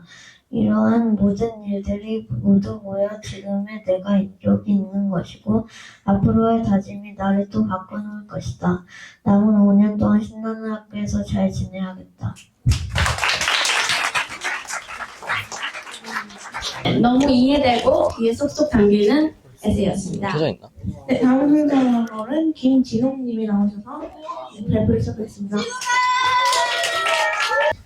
네, 안녕하세요. 김진웅입니다.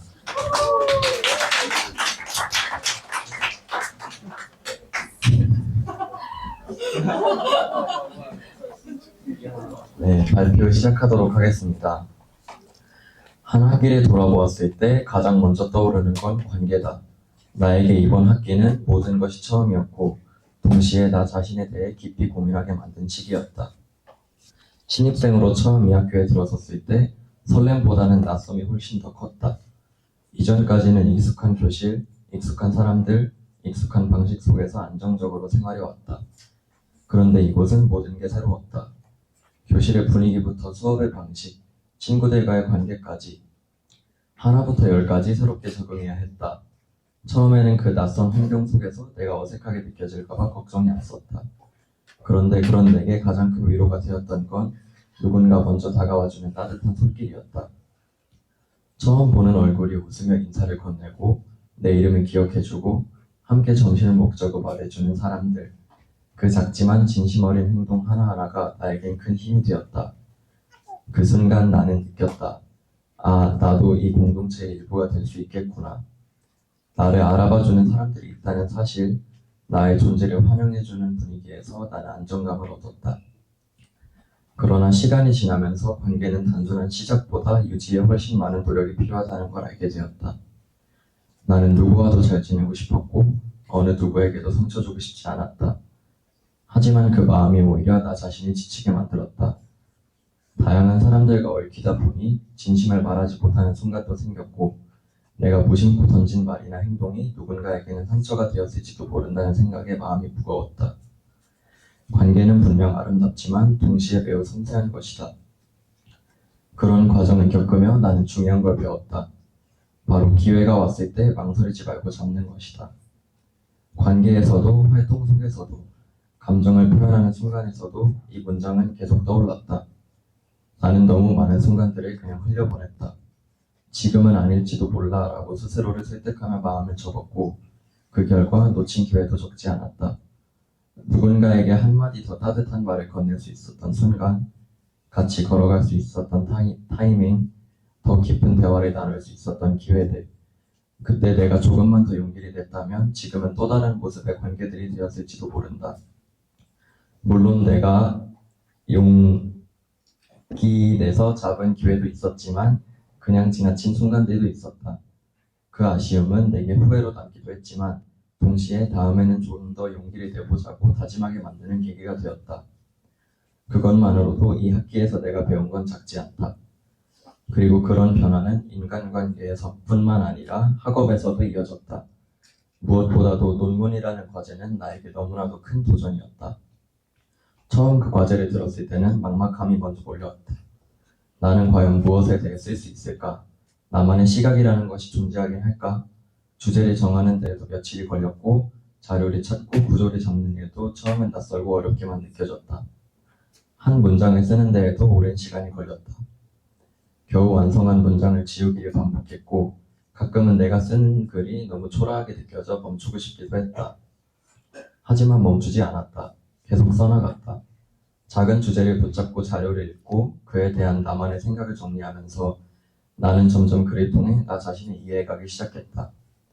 피드백을 받고 다시 다듬는 과정 속에서 나는 단지 지식을 채워가는 것이 아니라 질문을 던지고 스스로 답을 찾아가는 힘을 기르고 있었다. 이전에 나는 늘 정답이 정해져 있는 문제에 익숙했다. 하지만 지금의 나는 어떤 질문을 할지부터 고민하며 내 안의 관점을 발견해가고 있었다. 이건 단순히 글쓰기의 기술이 아니라 자기 자신을 알아가는 여정이었다. 그리고 이 학교에서의 생활은 논문만큼이나 끊임없는 도전의 연속이었다. 매주 주어지는 과제, 조별 발표, 수시로 주어지는 글쓰기와 피드백. 때로는 해야 할 일이 너무 많아 압도되기도 했다. 하고 싶은 것도 많은데 해야 할 일도 쌓여만 갔다. 어떤 날은 책상 앞에 앉아도 아무 생각이 나지 않았고 사람들과 이야기하는 것조차 피하고 싶을 때도 있었다. 그냥 멈춰버리고 싶다는 생각이 들었던 날도 분명히 있었다. 하지만 그런 시간들 속에서도 나는 조금씩 변하고 있었다. 예전에 나는 사람들 앞에 서는 것이 두려웠다. 무대 공포증이 심해서 발표를 준비하면서도 손에 땀이 날 정도로 긴장했다. 하지만 이곳에서는 발표와 공연, 토론이 자연스러운 일상이었다. 처음엔 정말 힘들었다. 하지만 친구들이 당당하게 자신의 이야기를 풀어내는 모습을 보며 나도 도전하고 싶다는 마음이 생겼다. 그래서 아주 짧은 말부터 아주 작은 표현부터 꺼내기 시작했다. 그러다 보니 어느 순간 무대 위에선 나를 발견했다. 물론 여전히 떨리고 긴장된다. 하지만 더 이상 이전처럼 무력하게 느껴지진 않는다. 그 변화는 내가 용기를 냈기 때문이고 그 용기의 뿌리는 함께해준 사람들에게 있었다. 내가 이 시간을 버틸 수 있었던 건 결국 내 곁에 있어준 친구들 덕분이다. 힘들 때 말없이 곁에 있어주고 내 이야기를 진심으로 들어주고 때론 내가 나보다 나를 더 믿어준 친구들, 내가 기쁠 때 함께 웃어주고 슬플 때는 아무 말 없이 옆에 있어주는 사람들. 어쩌면 내가 이 학교에서 진짜 배운 건 사람 사이의 믿음이 아닐까 싶다. 말보다 큰 위로가 되는 존재들. 가끔은 너무 당연해서 말로 표현하지 못했지만 내 마음속에는 언제나 고마워라는 말이 있었다. 그 친구들이 없었다면 이 학기는 정말 버텨내기 어려웠을지도 모른다. 그들과 함께였기에 실수도 웃음이 되었고 후회도 배움이 되었다. 완벽하지 않았기에 더 진짜였고 부족했기에 더 많이 성장할 수 있었다.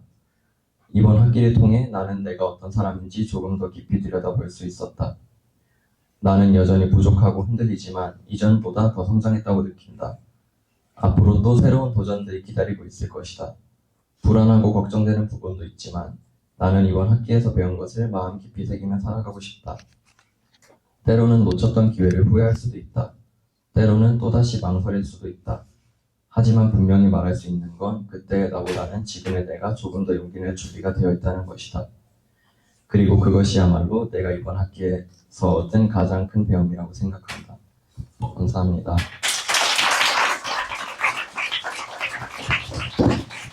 에세이가 진웅님의 감정을 잘 담은 것 같아서 너무 인상 깊은 에세이였습니다. 네, 다음으로는 송하윤님이 나오셔서 에세이 발표를 시작하겠습니다. 나는 원래 신하는 학교에 처음 오게 되었다. 처음에 신하는 학교에 위탁생으로 오게 되었을 때는 엄청 기쁘고 기대되었다. 사실 나는 6학년 때 맑은샘학교에서 중학교를 정하는 과정에서 신하는 학교에 와본 적이 있고 전부터 계속 신하는 학교를 다니고 싶었어서 더욱더 기대가 컸던 것 같다. 지난 1년간 일반 학교를 다니다가 신나는 학교를 오니 처음에는 생활하는 게 익숙하지 않고 새로웠다. 그리고 학교 사람들 중에도 친한 사람이 거의 없어서 학교가 끝나면 기숙사에 와서 침대에 누워있는 게 일상이었다. 이렇게 낯선 환경 속에서 새로우면서도 한편으로는 가장 익숙했던 것은 수업 방식이었다. 수업할 때 필요한 준비물이나 수업 방식, 필기하는 방법 등 여러 가지가 작년에 다녔던 일반 학교의 수업과는 매우 달랐다. 그렇지만 초등학교 때 경험했던 수업과는 비슷한 점이 있다고 느꼈다. 선생님이 일방적으로 수업을 진행하는 방식이 아닌 학생들과 같이 생각과 의견을 나누는 점과 학생들의 자율성이 있다는 점에서 비슷하다고 생각했다. 이런 생각들은 세강정 수업을 들을 때 가장 많이 들었던 것 같다. 세강정 수업을 들을 때는 학생들이 각자 자신의 의견을 이야기하고 가끔은 학생들이 하고 싶은 수업 주제가 있으면 원래 하려던 주제는 미루고 그 주제에 대해서 선생님이 수업을 해주시기도 했다. 맑은샘학교와 완전히 같지는 않지만 학생들이 주체적으로 배운다는 점에서 어느 정도는 변화가 있다고 생각했다. 나는 초등학교 때 맑은샘학교를 매우 만족하면서 다녔어서 이런 신나는 학교의 수업이 좋았다. 하지만 수업할 때 어려움을 느꼈던 것도 있는데 그건 과제였다. 뭔가를 조사해서 발표하거나 PPT를 만드는 것들은 내가 지금껏 살면서 한 번도 해본 적이 없는 것들이었다. 한글 앱을 어떻게 사용하는지, 뭔가를 조사할 때 검색은 어떻게 하고 정리는 어떻게 해야 하는지, 분량은 어느 정도로 써야 하는지 같은 것들에서 어려움을 느꼈다. 그러다 보니까 처음에는 주변 사람들에게 도움을 많이 받았던 것 같다. 그렇지만 이러한 것들을 통해서 내가 많이 변한 것 같다. 신나는 학교에 오기 전에는 쉬는 날에 과외를 다니는 것 외에는 집에서 혼자 핸드폰을 하면서 의미 없이 시간을 보냈던 것 같다. 그런데 신나는 학교에 와서는 엄마가 시키지 않았는데도 노트북을 붙들고 스스로 과제를 하거나 해야 할 일을 하기도 했다. 그렇다고 매주 그랬던 것은 아니지만 이런 과정에서 나름대로 큰 성장이 있었던 것 같다. 이번 1학기 동안 지금껏 한 번도 해보지 못했던 수업, 과제, 프로젝트 등 다양한 것들을 경험했던 것 같다. 생활위원회 역할을 정할 때 스스로 소식지 역할을 선택하기도 하고 야식 TF에 들어가기도 했다. 작년 1년간 나는 남들이 하는 것, 필수로 해야 하는 것만 해왔었는데 신나는 학교에 와서는 다양한 것들을 스스로 도전해봤다. 이러한 점에서 이번 1학기 동안 큰 변화가 있었던 것 같다. 네, 끝입니다.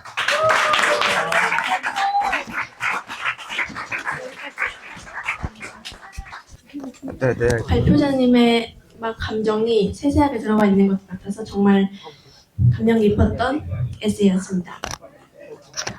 네, 다음으로 마지막으로 최은호님이 나오셔서 에세이 발표를 시작하겠습니다. 내가 신한학교에 온 지 벌써 2년 하고도 반이 넘었다. 이때까지 총 5편의 성찰 에세이를 썼지만 나는 아직도 에세이를 쓰는 게 익숙하지도 쉽지도 않은 것 같다. 나는 어디로 가고 있을까라는 질문에 자꾸 멈춰섰다. 벌써 2년 반을 이 학교에서 보냈지만 평온할 수 없는 감정들, 무엇을 해야 하는지, 어디로 가야 하는지, 나는 지금 어디에 와 있는지 내 안에서는 아무것도 알 수 없었다. 내 안에 있던 질문에 대한 답을 찾았더라면 이 에세이를 훨씬 수월하게 마무리할 수 있었을지도 모르지만 나는 아쉽게도 답을 내리지 못했다. 이런 점에서 나의 이번 학기 에세이는 회전목마 같았다. 분명 화려한 말에 올라타서 어디론가 가보니 있지만 다시 보니 나는 나아간 게 없고 말에서 내리자니 다음은 어디로 가야 하는지 모르겠고 그런 모호한 것들이 나의 한 학기를 채워버린 것 같았다. 나의 혼란스러운 감정들에 큰 영향을 주었던 수업은 진로 프로젝트 수업이었다. 나에겐 아직 진로가 없고 특별히 좋아하는 과목이나 잘하는 과목도 없는데 한 학기 동안 활동할 주제를 정하라는 게 나에겐 압박감으로 다가왔던 것 같다. 주제를 정하라 해서 사물놀이라는 주제를 어찌저찌 정하긴 했지만 사물놀이를 조사하고 연주해 보면서 나의 방향에 도움이 되지 않는다는 생각이 계속해서 들었다. 그런 생각이 들 때면 다른 친구들은 모두 진로가 있는 것 같아서 더욱 힘들었다. 그런 생각들은 나에게 빨리 진로를 정해야 한다는 압박감으로 다가왔고 나에게 형언할 수 없는 압박감으로 다가왔다.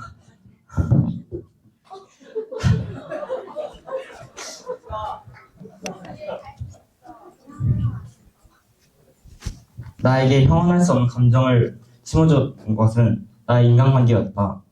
나쁘지 않은 것 같지만 나쁘고 발전하고 있는 것 같지만 전과 다를 게 없고 이런 이도 저도 아닌 것들이 나를 힘들게 해왔다. 7학년 때는 주변 사람들에게 피드백을 받으며 내가 어디로 가고 있는지 이 길이 맞는지 알 수 있었다. 하지만 9학년이 된 후로 주변에서 들려오는 피드백이 사라졌다. 그래서 나는 잘하고 있다.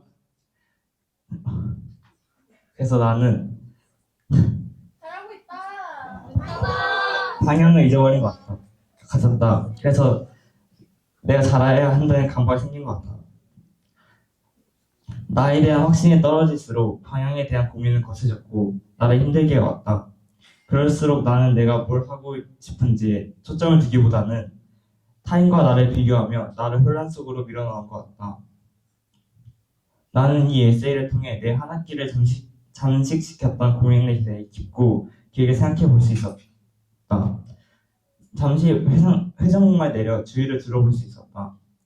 이 에세이를 마무리한 지금 이 순간도 방향에 대한 고민은 계속되고 있지만 나는 방향이 확실하지 않은 걸음들을 내디디며 타인과 비교하지 않고 진짜 나다운 나를 만들어 볼 것이다. 끝입니다. 네, 이화은이 마지막으로 나오겠습니다. 다들 혹시 눈을 감아주실 수 있나요?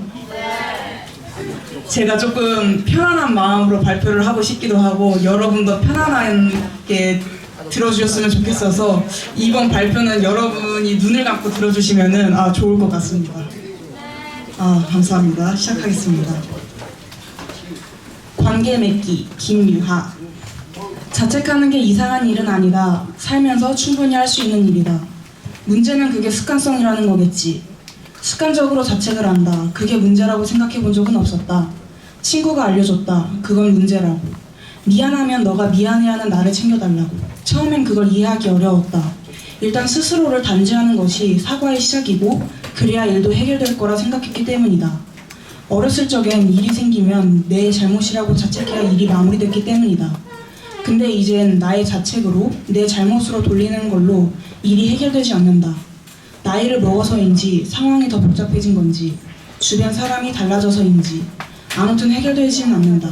그렇다면 방법을 바꿔야겠다. 과거엔 이런 식이었다. 서로 서운한 일이 생긴다. 그러면 나는 죄송하다 미안하다 하며 내가 얼마나 미안한지 자책하는 걸로 보여줬다. 그러면 상대방은 그럭저럭 만족하며 일이 마무리된다. 그래서 이번에도 그런 건데 이젠 상대방이 자책하는 나를 신경 쓴다. 그리고 서운해한다. 상대는 나로 인해 서운한데 나는 상대방을 돌보지 않고 나를 바라보고 있었다. 진짜 필요한 건 상대방의 마음을 살피는 거였는데 나는 상대방은 쳐다도 보지 않고 나만 바라봤다. 그리고 하는 일이라곤 스스로를 책망할 뿐. 상대방, 내 친구는 나를 사랑하기에 나에게 서운했고 아마 사랑하는 내가 자신을 알아봐주길 원했을 거다. 근데 자신이 사랑하는 내가 그런 건 일절 안 하고 스스로를 책망하고 욕하고 있으니 답답하고 더 속상하고 짜증도 났을 거다. 나의 힘듦은 나만의 것이 아니었다. 관계란 나누는 것이기 때문에 나 혼자 고여있다면 그건 관계를 맺는다고 하기 어려울 것이다. 나의 힘듦을 나눠야 했다. 그게 나를 위한 일이었다. 나누었을 때 덜어지는 나의 짐, 정리되는 감정, 조금은 후련해지는 마음, 그리고 너를 의지할 수 있게 된다. 도움을 받을 줄 알게 된다. 그게 내 친구를 위한 일이었다. 내 친구를 믿는 일이었다. 내 친구가 나를 사랑할 것이라는 믿음, 그래서 나의 이야기를 들어주고 알아줄 거라는 믿음. 나에게 의지가 되고 싶은 그 친구의 마음을 알아주는 것이다. 그렇게 나의 힘듦을 나누는 것은 상대를 믿음으로써 할 수 있는 용기 있는 일이다. 관계를 맺는 일이다. 너의 힘듦은 너만의 것이 아니다. 관계란 나누는 것이기 때문에 너 혼자 고여있다면 그건 관계를 맺는다고 하기 어려울 것이다. 그래서 너와 관계를 맺기 위해 나는 너의 힘듦을, 슬픔을 나와 나눠주길 원한다. 너를 사랑하니까 너의 힘듦을 알아주고 싶다. 물론 이것이 너의 힘듦을 내가 책임지고 해결해준다는 건 아니다. 그건 너를 무시하는 일인 걸 안다. 너는 너의 고난을 이겨낼 능력이 있다. 다만 그런 너의 수고를 알아주고 싶다. 그게 너에게 위로가 되어 너에게 조금의 힘이 된다면 기쁠 거다. 나는 이 기쁨을 몰랐다. 너에게 의지될 수 있다는 감사를 몰랐다. 그래서 자책한 게 아닐까? 그리 아름다운 감정이 아니더라도 나는 나를 살펴준 당신을 살펴주고 싶다. 우린 무릇 서로에게 민폐니까. 우린 서로의 민폐를 감수하는 사랑이니까. 너에게 투정 부리고 부탁하는 것은 너에게 민폐다. 그런 민폐를 우리는 사랑하니까 기꺼이 감수한다. 힘들더라도 너가 더 힘들길 바라는 마음에, 심지어 어떨 때는 기쁜 마음으로 말이다. 이 사실을 알려준 당신들에게 무척 감사하다. 아직도 서투르지만 우린 서로 서투르기에 서로가 필요하다. 나를 많이 도와주길 바란다. 나도 당신들의 민폐를 감수하고 싶다. 당신들을 알아봐주고 도와주고 싶다. 우리 서로를 채워주길 바란다. 지금처럼 앞으로도. 감사합니다. 네, 너무 좋은 발표였습니다. 네, 그럼 이상으로 7학년 한지우, 9학년 윤수였습니다. 감사합니다.